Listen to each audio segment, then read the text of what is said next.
ఈ మార్కులన్నీ ఏదో కార్పొరేట్ విద్యా సంస్థలలో చదువుతున్న విద్యార్థులు సాధించిన ఘనమైన మార్కులు కాదు. ఆంధ్రప్రదేశ్ ప్రభుత్వ పాఠశాలలో చదివిన పేద విద్యార్థులు 10వ తరగతి పరీక్షలలో సాధించిన ఘనమైన మార్కులు. మన గౌరవ విద్యాశాఖ మంత్రి నారా లోకేష్ గారు వ్యూహాత్మకంగా తీసుకున్న 100 రోజుల యాక్షన్ ప్లాన్ ఫలించి ఉపాధ్యాయుల శ్రమతో, విద్యార్థుల కఠోర దీక్షతో ఈరోజు ప్రభుత్వ పాఠశాలలో విద్యార్థులు ఇంత అద్భుతమైన విజయం సాధించారు.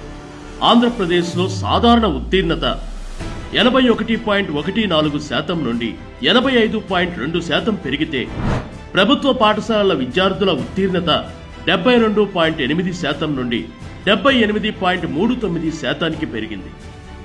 ప్రైవేట్ పాఠశాలలకు పోటీగా ప్రభుత్వ పాఠశాలలో చదివిన విద్యార్థులు ఉత్తీర్ణత పొందడంలో శ్రమించిన ఉపాధ్యాయులందరికీ అభినందనలు.